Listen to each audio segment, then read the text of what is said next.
Good morning everyone. ਤਾਂ ਅੱਜ ਅਸੀਂ ਸਟਾਰਟ ਕਰਨ ਜਾ ਰਹੇ ਹਾਂ ਇਕਨੋਮਿਕਸ। ਸਭ ਤੋਂ ਪਹਿਲਾਂ 9th ਕਲਾਸ ਦੇ ਇਕਨੋਮਿਕ ਦਾ ਫਸਟ ਪਾਰਟ, ਜਿਸ ਦਾ ਨਾਮ ਹੈ ਮੁੱਢਲੀਆਂ ਧਾਰਨਾਵਾਂ। ਬੇਟਾ ਇਕਨੋਮਿਕਸ ਨੂੰ ਸਮਝਣ ਤੋਂ ਪਹਿਲਾਂ ਸਭ ਤੋਂ ਪਹਿਲਾਂ ਸਾਨੂੰ ਇਕਨੋਮਿਕਸ ਬਾਰੇ ਪਤਾ ਹੋਣਾ ਚਾਹੀਦਾ ਇਕਨੋਮਿਕਸ ਹੁੰਦੀ ਕੀ ਹੈ, ਅਰਥ ਸ਼ਾਸਤਰ ਹੁੰਦਾ ਕੀ ਹੈ। ਬੇਟਾ ਅਰਥ ਸ਼ਾਸਤਰ ਦਾ ਸਭ ਤੋਂ ਮੇਨ ਜੋ ਡੈਫੀਨੇਸ਼ਨ ਹੈ ਉਹ ਇਹੀ ਬਣਦੀ ਹੈ ਕਿ ਮਨੁੱਖ ਦੀਆਂ ਲੋੜਾਂ ਕੀ ਨੇ, ਅਸੀਮਿਤ ਨੇ, ਅਨਲਿਮਟਿਡ ਨੇ।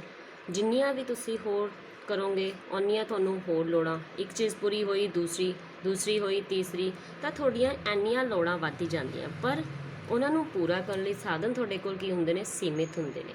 ਜਿਵੇਂ ਕਿ ਤੁਹਾਨੂੰ ਬਹੁਤ ਜ਼ਿਆਦਾ ਚੀਜ਼ਾਂ ਦੀ ਲੋੜ ਹੈ ਤਾਂ ਤੁਸੀਂ ਪੈਸੇ ਤੁਹਾਡੇ ਕੋਲ 10 ਰੁਪਏ ਨੇ, ਤੁਸੀਂ ਉਹਦੇ 'ਚ ਕਹਿੰਦੇ ਹੋ ਮੈਂ ਪੈਨ ਵੀ ਲੈ ਲਾਂ, ਟੌਫੀ ਵੀ ਖਾ ਲਾਂ, ਤਾਂ ਪਰ ਤੁਸੀਂ ਸੋਚਦੇ ਹੋ ਕਾਪੀ ਵੀ ਲੈਣੀ ਹੈ, ਤਾਂ ਬੇਟਾ ਤੁਹਾਡੀ ਲੋੜਾਂ ਤਾਂ ਇੰਨੀਆਂ ਹੋ ਗਈਆਂ ਪਰ ਪੈਸੇ ਤੁਹਾਡੇ ਕੋਲ ਸਿਰਫ 10 ਰੁਪਏ ਨੇ। ਤਾਂ ਤੁਸੀਂ ਹੁਣ ਇਹਨਾਂ ਨੂੰ ਕਿਵੇਂ ਯੂਜ਼ ਕਰੋਗੇ ਇਸ 10 ਰੁਪਏ ਨੂੰ ਕਿ ਤੁਹਾਨੂੰ ਵੱਧ ਤੋਂ ਵੱਧ ਸੰਤੁਸ਼ਟੀ ਹੋਵੇ, ਸੈਟਿਸਫੈਕਸ਼ਨ ਹੋਵੇ। ਹੁਣ ਜਿਸ ਚੀਜ਼ ਲਈ ਤੁਹਾਨੂੰ ਸਭ ਤੋਂ ਪਹਿਲਾਂ ਲੋੜ ਹੈ ਤਾਂ ਉਸ ਚੀਜ਼ 'ਤੇ ਉਹ 10 ਰੁਪਏ ਲਗਾਏ, ਤੁਹਾਨੂੰ ਵੱਧ ਸੰਤੁਸ਼ਟੀ, ਵੱਧ ਸੈਟਿਸਫੈਕਸ਼ਨ ਹੋਏਗੀ ਕਿਸੇ ਹੋਰ ਦੂਜੀ ਚੀਜ਼ 'ਤੇ ਲਗਾਉਣ ਤੋਂ। ਇਸ ਨੂੰ ਹੀ ਕਹਿੰਦੇ ਹਾਂ ਅਸੀਂ ਇਕਨੋਮਿਕਸ, ਕਿ ਅਨਲਿਮਟਿਡ ਜਿਹੜੀਆਂ ਸਾਡੀਆਂ ਲੋੜਾਂ ਨੇ, ਅਸੀਮਿਤ ਲੋੜਾਂ ਨੇ, ਉਹਨਾਂ ਨੂੰ ਸੀਮਿਤ ਸਾਧਨ, ਲਿਮਟਿਡ ਜਿਹੜੇ ਸਾਧਨ ਨੇ ਉਹਨਾਂ ਨਾਲ ਪੂਰਾ ਕਰਕੇ ਵੱਧ ਤੋਂ ਵੱਧ ਸੰਤੁਸ਼ਟੀ ਹੋਣਾ, ਸਾਨੂੰ ਸੈਟਿਸਫੈਕਸ਼ਨ ਹੋਣਾ, ਇਜ਼ ਕਾਲਡ ਇਕਨੋਮਿਕਸ। ਜੇ ਤੁਸੀਂ ਬੇਟਾ ਇਹ ਡੈਫੀਨੇਸ਼ਨ ਯਾਦ ਕਰ ਲਈ, ਤੁਹਾਨੂੰ ਇਕਨੋਮਿਕਸ ਸਮਝਣੀ ਬਹੁਤ ਸੌਖੀ ਹੈ। ਤਾਂ ਅੱਜ ਸਾਡੀ 9ਵੀਂ ਦਾ ਪਾਠ ਹੈ ਮੁੱਢਲੀਆਂ ਲੋੜਾਂ, ਮੁੱਢਲੀਆਂ ਧਾਰਨਾਵਾਂ, ਬੇਸਿਕ ਕੰਸੈਪਟ। ਬੇਸਿਕ ਕੰਸੈਪਟ ਦੇ ਵਿੱਚ ਤੁਹਾਨੂੰ ਬੇਟਾ ਦੱਸਤਾ ਮੈਨੇ ਕਿ ਸਾਡੀਆਂ ਮਨੁੱਖੀ ਦੀਆਂ ਸਭ ਤੋਂ ਪਹਿਲਾਂ ਆਮ ਲੋੜਾਂ। ਇਹਦੇ ਵਿੱਚ ਸਭ ਤੋਂ ਪਹਿਲਾਂ ਆਉਂਦੀ ਹੈ ਉਪਯੋਗਤਾ। ਬੇਟੇ ਉਪਯੋਗਤਾ ਕੀ ਹੁੰਦੀ ਹੈ? ਇੱਕ ਹੁੰਦੀ ਹੈ ਸਾਡੀ ਲੋੜ, ਇੱਕ ਹੁੰਦੀ ਹੈ ਇੱਛਾ। ਇੱਛਾ ਸਾਨੂੰ ਬਹੁਤ ਚੀਜ਼ਾਂ ਦੀ ਹੁੰਦੀ ਹੈ, ਪਰ ਜਿਨ੍ਹਾਂ ਚੀਜ਼ਾਂ ਇੱਛਾਵਾਂ ਨੂੰ ਅਸੀਂ ਪੂਰਾ ਕਰ ਪਾਉਂਦੇ ਹਾਂ ਉਹ ਸਾਡੀਆਂ ਕੀ ਬਣ ਜਾਂਦੀਆਂ ਨੇ, ਲੋੜਾਂ। ਤਾਂ ਕੀ ਹੈ, ਲੋੜਾਂ ਤੋਂ ਭਾਵ ਹੈ ਉਪਯੋਗਤਾ, ਕਿਸੇ ਵਸਤੂ ਦੀ ਉਹ ਸ਼ਕਤੀ ਹੈ ਜੋ ਲੋੜਾਂ ਨੂੰ ਪੂਰਾ ਕਰਦੀ ਹੈ।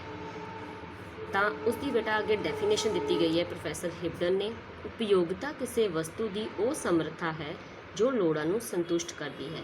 ਜਿਵੇਂ ਕਿ ਤੁਸੀਂ ਇੱਕ ਰੋਟੀ ਖਾਂਦੇ ਹੋ ਤਾਂ ਇੱਕ ਰੋਟੀ ਖਾਣ ਨਾਲ ਤੁਹਾਨੂੰ ਭੁੱਖ ਲੱਗੀ ਹੋਈ ਹੈ, ਤਾਂ ਤੁਸੀਂ ਇੱਕ ਰੋਟੀ ਖਾ ਕੇ ਤੁਹਾਨੂੰ ਬਹੁਤ ਸੰਤੁਸ਼ਟੀ ਹੋਈ ਹੈ, ਤਾਂ ਇਹ ਕੀ ਸੀ? ਰੋਟੀ ਤੁਹਾਡੀ ਲੋੜ ਸੀ ਜਿਸ ਨੇ ਤੁਹਾਡੀ ਜ਼ਰੂਰਤ ਪੂਰੀ ਕੀਤੀ, ਤੁਹਾਨੂੰ ਸੈਟਿਸਫਾਈਡ ਕੀਤਾ, ਤਾਂ ਤੁਹਾਡੀ ਇਹ ਯੂਟਿਲਿਟੀ ਬਣ ਗਈ ਉਪਯੋਗਤਾ। ਤੁਸੀਂ ਉਸ ਨੂੰ ਉਪਯੋਗ ਕਰਕੇ ਆਪਣੀ ਸੈਟਿਸਫੈਕਸ਼ਨ ਕੀਤੀ, ਆਪਣੀ ਲੋੜ ਨੂੰ ਪੂਰਾ ਕੀਤਾ, ਭੁੱਖ ਦੀ ਲੋੜ ਨੂੰ। ਤਾਂ ਬੇਟਾ ਹੁਣ ਤੁਹਾਡੀ ਜਿਹੜੀਆਂ ਯੂਟਿਲਿਟੀ ਹੈ, ਉਪਯੋਗਤਾ, ਇਹਦੀਆਂ ਵਿਸ਼ੇਸ਼ਤਾਵਾਂ ਕੀ ਨੇ, ਫੀਚਰਸ ਕੀ ਨੇ, ਕਿ ਇਹ ਕਿਸ ਤਰ੍ਹਾਂ ਦੀ ਹੁੰਦੀ ਹੈ। ਯੂਟਿਲਿਟੀ ਸਭ ਤੋਂ ਪਹਿਲਾਂ ਕੀ ਅੰਤਰਮੁਖੀ ਹੈ, ਇਹ ਸਾਡੀ ਮਾਨਸਿਕ ਸੰਤੁਸ਼ਟੀ ਦਿੰਦੀ ਹੈ ਸਾਨੂੰ। ਕੋਈ ਦਿਖਣ 'ਚ ਸਾਨੂੰ ਨਹੀਂ ਪਤਾ ਲੱਗਦਾ ਕਿ ਸਾਨੂੰ ਕੀ ਸੰਤੁਸ਼ਟੀ ਹੈ, ਬਟ ਸਾਨੂੰ ਅੰਦਰੋਂ ਇੱਕ ਤਸੱਲੀ ਜੀ ਹੁੰਦੀ ਹੈ ਕਿ ਹਾਂ ਭੁੱਖ ਲੱਗੀ ਸੀ, ਰੋਟੀ ਖਾ ਲਈ, ਸਾਨੂੰ ਸੰਤੁਸ਼ਟੀ ਹੋ ਗਈ। ਇਹ ਸਾਡੀ ਕੀ ਹੈ, ਮੈਂਟਲੀ ਮਾਨਸਿਕ ਸੰਤੁਸ਼ਟੀ ਹੈ। ਤਾਂ ਨੈਕਸਟ ਸਾਡੀ ਸੈਕਿੰਡ ਬਣਦੀ ਹੈ ਬੇਟਾ, ਨੈਕਸਟ ਫੀਚਰ ਕੀ ਹੈ ਸਾਡਾ, ਯੂਟਿਲਿਟੀ ਆਫ ਰਿਲੇਟਿਵ। ਮੀਨਸ ਸਾਡੀ ਯੂਟਿਲਿਟੀ ਜਿਹੜੀ ਹੈਗੀ ਹੈ, ਸਾਡੀ ਉਪਯੋਗਤਾ ਹੈ ਜੋ ਚੇਂਜ ਹੁੰਦੀ ਹੈ ਸਮੇਂ ਦੇ ਅਨੁਸਾਰ। ਇੱਕ ਟਾਈਮ 'ਤੇ ਸਾਨੂੰ ਅੱਜ ਰੋਟੀ ਦੀ ਭੁੱਖ ਸੀਗੀ, ਕੁਛ ਟਾਈਮ ਦੇ ਬਾਅਦ ਸਾਨੂੰ ਹੁਣ ਪਾਣੀ ਦੀ ਪਿਆਸ ਹੈ, ਕੁਛ ਟਾਈਮ ਦੇ ਬਾਅਦ ਸਾਨੂੰ ਫਰੂਟਸ ਖਾਣ ਦੀ ਇੱਛਾ ਹੈ। ਤਾਂ ਸਾਡੀ ਜਿਹੜੀ ਉਪਯੋਗਤਾ, ਯੂਟਿਲਿਟੀ ਹੈ, ਲੋੜਾਂ ਨੇ ਸਾਡੀਆਂ ਚੇਂਜ ਹੁੰਦੀਆਂ ਰਹਿੰਦੀਆਂ ਨੇ ਟਾਈਮ ਦੇ ਅਕੋਰਡਿੰਗਲੀ। ਥਰਡ ਹੈ ਉਪਯੋਗਤਾ ਦਾ ਲਾਭਦਾਇਕ ਹੋਣਾ ਜ਼ਰੂਰੀ ਨਹੀਂ। ਬੇਟਾ ਹੁਣ ਕੋਈ ਵੀ ਚੀਜ਼ ਤੁਹਾਨੂੰ ਲੋੜ ਹੈ, ਜ਼ਰੂਰੀ ਨਹੀਂ ਕਿ ਜੋ ਤੁਹਾਡੇ ਲਈ ਲਾਭਕਾਰੀ ਹੈ ਉਹ ਦੂਸਰੇ ਲਈ ਵੀ ਲਾਭਕਾਰੀ ਹੋਏਗਾ। ਜਿਵੇਂ ਕਿ ਇੱਕ ਸਿਗਰਟ ਹੈਗੀ ਹੈ ਜਾਂ ਸ਼ਰਾਬ ਹੈ, ਕਿਸੇ ਇੱਕ ਬੰਦੇ ਲਈ ਤਾਂ ਉਹ ਬਹੁਤ ਜ਼ਿਆਦਾ ਹੀ ਲੋੜਾਂ ਨੂੰ ਉਹਦੀ ਸੈਟਿਸਫੈਕਸ਼ਨ ਕਰਦੀ ਹੈ, ਪਰ ਜੋ ਬੰਦਾ ਸ਼ਰਾਬ ਸਿਗਰਟ ਨਹੀਂ ਪੀਂਦਾ ਉਸਦੇ ਲਈ ਉਹ ਉਪਯੋਗਤਾ ਲਾਭਦਾਇਕ ਨਹੀਂ ਹੈ। ਤਾਂ ਇਹ ਜ਼ਰੂਰੀ ਨਹੀਂ ਕਿ ਲਾਭਦਾਇਕ ਹਰੇਕ ਲਈ ਹੋਵੇਗੀ। ਫੋਰਥ ਹੈ ਉਪਯੋਗਤਾ ਨੈਤਿਕਤਾ ਨਾਲ ਕੋਈ ਸੰਬੰਧ ਨਹੀਂ। ਹੁਣ ਅਸੀਂ ਕਹਿੰਦੇ ਹਾਂ ਕਿ ਸ਼ਰਾਬ ਪੀਣਾ ਗਲਤ ਗੱਲ ਹੈ, ਸਿਗਰਟ ਪੀਣਾ ਗਲਤ ਗੱਲ ਹੈ, ਪਰ ਇਹ ਸਾਡੇ ਨੈਤਿਕ ਮੋਰਲ ਸਾਡੀ ਹੈਗੀਆਂ ਨੇ, ਉਹਨਾਂ ਨਾਲ ਕੋਈ ਰਿਲੇਟਡ ਨਹੀਂ ਹੈ, ਕਿਉਂਕਿ ਇੱਥੇ ਅਸੀਂ ਗੱਲ ਮੋਰਲ ਦੀ ਨਹੀਂ ਕਰ ਰਹੇ, ਇੱਥੇ ਅਸੀਂ ਉਪਯੋਗਤਾ ਦੀ ਗੱਲ ਕਰ ਰਹੇ ਹਾਂ। ਇੱਕ ਸ਼ਰਾਬੀ ਲਈ ਸ਼ਰਾਬ ਉਪਯੋਗਤਾ ਹੈ, ਪਰ ਇੱਕ ਆਮ ਬੰਦੇ ਲਈ ਉਪਯੋਗਤਾ ਨਹੀਂ ਹੈ। ਤਾਂ ਇਹ ਸਾਡੀ ਉਪਯੋਗਤਾ ਦੀਆਂ ਫੀਚਰਸ ਨੇ ਕਿ ਉਪਯੋਗਤਾ ਕਿਸ ਕਿਸ ਤਰ੍ਹਾਂ ਦੀਆਂ ਹੋ ਸਕਦੀਆਂ ਹਨ। ਨੈਕਸਟ ਆਪਣਾ ਬੇਟਾ ਕੰਸੈਪਟ ਆਫ ਯੂਟਿਲਿਟੀ। ਯੂਟਿਲਿਟੀ ਦੀਆਂ ਧਾਰਨਾਵਾਂ ਕਿਹੜੀਆਂ ਹਨ? ਪਹਿਲੀ ਹੈ ਪ੍ਰਾਰੰਭਿਕ, ਸੈਕਿੰਡ ਕੁੱਲ ਉਪਯੋਗਤਾ, ਥਰਡ ਸੀਮਾਂਤ ਯੋਗਤਾ। ਜਦੋਂ ਤੁਸੀਂ ਬੇਟਾ ਕੋਈ ਚੀਜ਼ ਸ਼ੁਰੂਆਤ ਕਰਦੇ ਹੋ, ਤੁਹਾਨੂੰ ਸਭ ਤੋਂ ਪਹਿਲਾਂ ਉਸ ਚੀਜ਼ ਦੀ ਬਹੁਤ ਲੋੜ ਹੁੰਦੀ ਹੈ।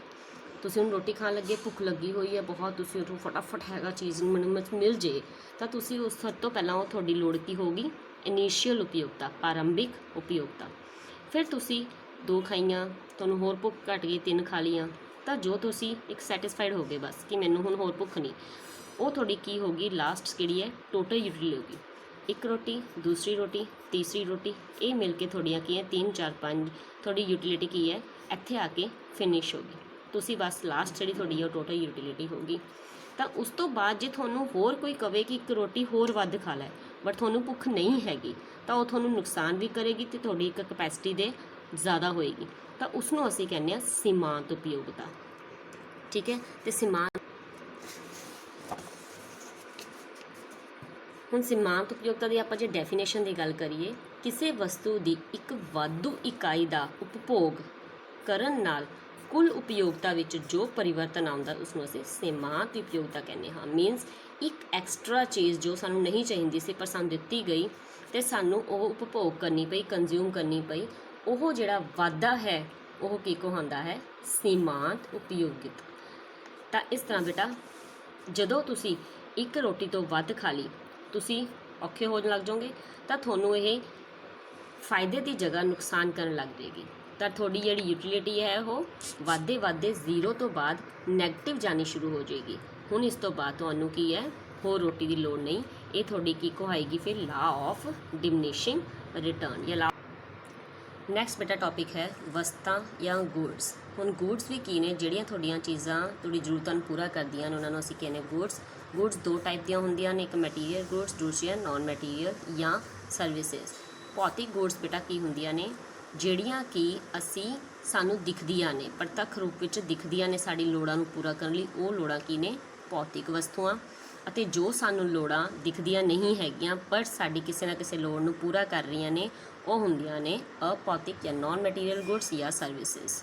ਡੈਫੀਨੇਸ਼ਨ ਇਹਦੀ ਹੈ ਬੇਟਾ, ਪਦਾਰਥ ਉਹ ਵਸਤਾਂ ਹਨ ਜਿਨ੍ਹਾਂ ਦੀ ਵਿਅਕਤੀ ਪ੍ਰਾਪਤ ਕਰਨਾ ਚਾਹੁੰਦਾ ਹੈ ਕਿਉਂਕਿ ਉਹ ਸਾਰੀ ਵਸਤਾਂ ਮਨੁੱਖੀ ਲੋੜਾਂ ਨੂੰ ਸੰਤੁਸ਼ਟ ਕਰਦੀਆਂ ਹਨ। ਜਿਵੇਂ ਕਮੀਜ਼, ਰੇਡੀਓ, ਇਹ ਸਾਰੇ ਸਾਨੂੰ ਦਿਖਦੇ ਨੇ, ਤਾਂ ਇਹ ਸਾਡੀ ਕਿਹੜੀਆਂ ਹੋ ਗਈਆਂ, ਭੌਤਿਕ ਵਸਤੂਆਂ। ਤਾਂ ਇਹ ਅਸੀਂ ਭੌਤਿਕ ਵਸਤੂਆਂ ਦੀ ਕਹਿ ਸਕਦੇ ਹਾਂ ਟਾਈਪਸ ਜਾਂ ਨੇਚਰ ਆਫ ਗੁਡਸ। ਹੁਣ ਤੁਸੀਂ ਦੇਖਦੇ ਪਏ ਹੋ ਸਕੂਲ 'ਚ ਤੁਹਾਨੂੰ ਕਿਤਾਬ, ਪੈਨ ਆਦਿ ਦੀ ਲੋੜ ਹੈ, ਪਰ ਇਹ ਤੁਹਾਨੂੰ ਦਿਖਦੀ ਵੀ ਪਈਆਂ ਨੇ, ਇਹਨਾਂ ਨੂੰ ਛੂਹਿਆ ਵੀ ਜਾ ਸਕਦਾ ਹੈ। ਇਹ ਕਿਹੜੀਆਂ ਹੋ ਗਈਆਂ, ਭੌਤਿਕ ਵਸਤਾਂ। ਅਤੇ ਦੂਸਰੀਆਂ ਅਭੌਤਿਕ ਵਸਤਾਂ ਜੋ ਤੁਹਾਨੂੰ ਦਿਖਦੀਆਂ ਨਹੀਂ, ਜਿਵੇਂ ਕਿ ਡਾਕਟਰ ਦੀ ਤੁਹਾਨੂੰ ਲੋੜ ਹੈ ਤਾਂ ਤੁਸੀਂ ਡਾਕਟਰ ਕੋਲ ਜਾਂਦੇ ਹੋ, ਤੁਹਾਨੂੰ ਮੈਡੀਸਨ ਦਿੰਦਾ, ਉਹਨੇ ਕੋਈ ਮੈਡੀਸਨ ਜਾਂ ਉਹਨੇ ਤੁਹਾਨੂੰ ਕੋਈ ਦਿਖਦਾ ਕੁਛ ਨਹੀਂ ਪਿਆ ਬਟ ਤੁਹਾਨੂੰ ਇੱਕ ਸੇਵਾ ਦਿੱਤੀ ਹੈਗੀ ਹੈ, ਤਾਂ ਉਹ ਸੇਵਾ ਕੀ ਹੈ, ਅਭੌਤਿਕ ਵਸਤੂ ਹੈ। ਸੇਵਾਵਾਂ ਜਿਹੜੀਆਂ ਅਸੀਂ ਛੂਹ ਨਹੀਂ ਸਕਦੇ ਉਹਦੀ ਸੇਵਾ ਨੂੰ, ਅਸੀਂ ਦੇਖ ਨਹੀਂ ਸਕਦੇ ਉਹਦੀ ਸੇਵਾ ਨੂੰ, ਉਹ ਸਾਰੀਆਂ ਸਾਡੇ ਪ੍ਰੋਫੈਸਰ ਪੜ੍ਹਾਉਂਦਾ, ਵਕੀਲ ਕੋਰਟ ਵਿੱਚ ਹੁੰਦਾ ਹੈ, ਇਹ ਸਾਰਿਆਂ ਦੀ ਜਿਹੜੀ ਸੇਵਾਵਾਂ ਨੇ ਇਹਨਾਂ ਨੂੰ ਅਸੀਂ ਅਭੌਤਿਕ ਜਾਂ ਕੀ ਕਹਿੰਦੇ ਹਾਂ, ਸਰਵਿਸਿਜ਼ ਕਹਿੰਦੇ ਹਾਂ। ਤਾਂ ਬੇਟਾ ਇਹ ਅੱਜ ਤੱਕ ਆਪਣਾ ਹੋ ਗਿਆ ਗੁਡਸ, ਯੂਟਿਲਿਟੀ। ਇਹਦੇ ਬਾਰੇ ਤੁਸੀਂ ਮੈਨੂੰ ਲੱਗਦਾ ਕਿ ਚੰਗੀ ਤਰ੍ਹਾਂ ਸਮਝ ਗਏ ਹੋਵੋਗੇ। ਇਕਨੋਮਿਕਸ ਨੂੰ ਹੁਣ ਤੁਹਾਨੂੰ ਡਰਨ ਦੀ ਕੋਈ ਲੋੜ ਨਹੀਂ ਹੈ। ਜੇ ਤੁਹਾਨੂੰ ਇਕਨੋਮਿਕਸ ਦੇ ਬੇਸ ਸਮਝ ਆ ਗਏ ਬੇਟਾ, ਤਾਂ ਇਕਨੋਮਿਕਸ ਦੇ ਕੋਈ ਵੀ ਟੌਪਿਕ ਐਸਾ ਨਹੀਂ ਜੋ ਤੁਸੀਂ ਸਮਝ ਨਾ ਸਕੋ। Thank you. ਅਤੇ ਮੇਰੀ ਵੀਡੀਓਜ਼ ਨੂੰ ਵੱਧ ਤੋਂ ਵੱਧ ਲਾਈਕ ਕਰੋ ਅਤੇ ਸ਼ੇਅਰ ਕਰੋ ਬੇਟਾ। ਮੈਂ ਬਿਲਕੁਲ ਈਜ਼ੀ ਵੇ ਦੇ ਵਿੱਚ ਕਰਵਾ ਰਹੀ ਹਾਂ, ਕੋਈ ਹੈਜ਼ੀਟੇਸ਼ਨ ਦੀ ਲੋੜ ਨਹੀਂ, ਕੋਈ ਝਿਜਕਣ ਦੀ ਲੋੜ ਨਹੀਂ। ਜੋ ਵੀ ਤੁਹਾਡਾ ਡਾਊਟ ਹੈ ਤਾਂ ਕਮੈਂਟ ਬਾਕਸ ਵਿੱਚ ਤੁਸੀਂ ਮੈਨੂੰ ਸੈਂਡ ਕਰ ਸਕਦੇ ਹੋ। Thank you.